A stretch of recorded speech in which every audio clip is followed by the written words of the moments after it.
সকলকে জানাই অনেক অনেক ভালোবাসা। আর আজকে বানাবো দই কাতলা। চলো সম্পূর্ণ ভিডিওটাই আজকে তোমাদের দেখাই। ভিডিওটা একটু বড় হয়ে গেছে কারণ আমি একবার মেয়েকে দেখছি, একবার ভিডিও করছি। আমি সেরকমভাবে সময় করে কিছু করে উঠতে পারিনি। যদি কোনো ভুল ত্রুটি হয় অবশ্যই ক্ষমা করো। আর এদিকে দেখো আমি কাতলা মাছটা ভালো করে ধুয়ে নিয়েছি। ধুয়ে নুন, হলুদ আর সর্ষের তেল মাখিয়ে রেখেছি। তোমরা যদি চাও তবে এতে একটু অল্প শুকনো লঙ্কার গুঁড়ো মাখাতে পারো, কিন্তু সেটা না মাখালেও চলে, কোনো প্রয়োজন নেই। তো মাখালেও খারাপ হয় না, ভালোই লাগবে। তো আজকে আমি তোমাদেরকে আরও একটা গল্প শেয়ার করব রান্না করতে করতেই। চলো এবার শুরু করা যাক। এদিকে দেখো আমি কড়াইয়ের মধ্যে তেল দিয়ে দিয়েছি। ভালো করে তেলটা গরম হওয়া পর্যন্ত ওয়েট করব। আর তার কারণ মাছ কিন্তু সবসময় ধোয়া ওঠা তেলেই ভাজতে হয়, তবে কিন্তু মাছ লেগে যায় না। মাছটা ভাজাটাও কিন্তু খুব সুন্দর হয়। তাড়াহুড়ো করতে গিয়ে আমরা অনেক সময় তেল গরম হওয়ার আগে মাছ দিয়ে দিই, তাতে কিন্তু মাছ ভাজাটা ভালো হয় না, কড়াইয়ের সাথে লেগে যায়। তো দেখো এরকম ধোয়া উঠছিল, তখনই আমি মাছগুলোকে দিয়ে দিলাম। দিয়ে দেওয়ার পরে আমি আস্তে আস্তে সমস্ত মাছগুলোই ভেজে ভেজে তুলে নেব। আর আজকে তোমরা লক্ষ্য করো, আমি যে ওভেনটাতে মাছটা ভাজছি সেটা কিন্তু আমি রান্নার কম্পিটিশানে পেয়েছিলাম ফার্স্ট প্রাইজ। চলো আগে মশলাটা দেখিনি। এইদিকে দেখো আমি পেঁয়াজ, টমেটো, রসুন, আদাটা কিন্তু আমি খুব অল্প সামান্য দিয়েছি। দই কাতলাতে আদার পরিমাণ খুবই সামান্য লাগে। আর এদিকে জিরের গুঁড়ো, এদিকে ধনের গুঁড়োটা দেইনি মনে হয়, এখনও দেবো।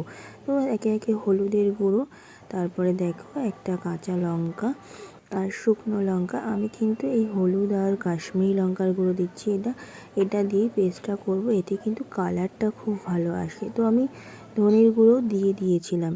তো এইভাবে আমি পেস্টটা করে রেখে দিয়েছি। এবার এই মাছ ভাজা তেলের মধ্যেই আমি জিরে আর গরম মশলা ফোড়ন দিয়েছি। ফোড়ন দিয়ে পেঁয়াজটা দিয়েছি। দেখো পেঁয়াজটা লাল লাল করে ভাজবো, খুব সুন্দর করে ভাজবো। আর আমি পেঁয়াজ ভাজার সময় একটু চিনিও দিয়েছি, তাতে কিন্তু পেঁয়াজের কালারটাও কিন্তু খুব ভালো আসবে।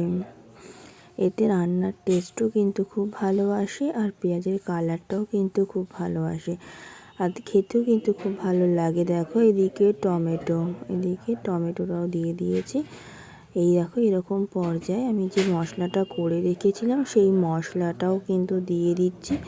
তো দিয়ে আবারও কড়াইয়ের মধ্যে খুব ভালো করে নাড়বো মশলার সাথে। আর মশলাটা আমি আগেও বলেছি, আগে আমার রান্নার ভিডিওতে, যে আমি মশলাটা খুব সময় নিয়ে কষাই। আর রান্না করার সময় কিন্তু আমি তাড়াহুড়ো করি না। তাতে যদি মনে হয় যে আমার মেয়ে কান্নাকাটি করছে বা হাতে কোনো কাজ চলে আসে, আমি গ্যাসটাকে বন্ধ করে নিয়ে সেই কাজটা সেরে আমি আবারও রান্নাঘরে আসি, ধীরে সুস্থে রান্নাটা করি। তারপরে দেখো এরকম পর্যায়ে যখন রসুনের গন্ধটা কেটে যাবে তখন আমি টক দই দিয়ে আবারও খুব ভালো করে কষাবো। দেখো টক দইটা আমি আগে থেকেই ফাটিয়ে নিয়েছিলাম। তো দেখো এবারও মশলার মধ্যে দিয়ে খুব ভালো করে নাড়াচ্ছি, যাতে মশলার সাথে খুব ভালো করে মিশে যায়। দেখো কালারটা কতটা সুন্দর এসেছে। আর তোমরা কিন্তু এরকম হলুদ দিয়ে লঙ্কার গুঁড়ো দিয়ে পেস্ট করে দেখতে পারো, এতে কিন্তু খুব ভালো লাগে খেতে। তো একে একে আমি কাতলা মাছগুলোকেও ছেড়ে দিচ্ছি। ও হ্যাঁ, যেটা বলছিলাম, যে আমি রান্নার কম্পিটিশান হয়েছিল আমাদের মধ্যমগ্রামে সুভাষ মেলা, 23শে জানুয়ারি মেলা হয় আমাদের এখানে সুভাষ মেলা। সেই সুভাষ মেলাতেই তো একবার রান্নার কম্পিটিশান হয়েছিল। তো আমিও বরাবরের মতো গেছিলাম ঘুরতে, মেলা দেখতে। তো তখন গিয়ে দেখি কম্পিটিশান হচ্ছে। তো তারপরে আমি ওখানে গিয়ে কথা বলি কী করতে হবে। তো তখন ওরা বলে যে আগে আমাদের রান্না এসে খাওয়াতে হবে, যদি সিলেক্ট হয় তখন ফাইনাল কম্পিটিশানে ডাকা হবে। ঠিক তেমনই একটা দিনে আমি দিয়ে আসি রান্না। আর কি রান্না করেছি না করেছি সেটা পরের একটা ভিডিওতে আমি তোমাদেরকে সম্পূর্ণটা বলবো। দেখো আমি একটু গোলমরিচের গুঁড়োও দিয়েছিলাম, তো একটু গরম মশলা দিয়ে নামিয়ে নিলাম। আর খেতে কিন্তু অপূর্ব হয়েছে। আর যারা যারা খেয়েছে তারা কিন্তু খুব প্রশংসা করছে, এভাবে বানিয়ে খেয়ে দেখো।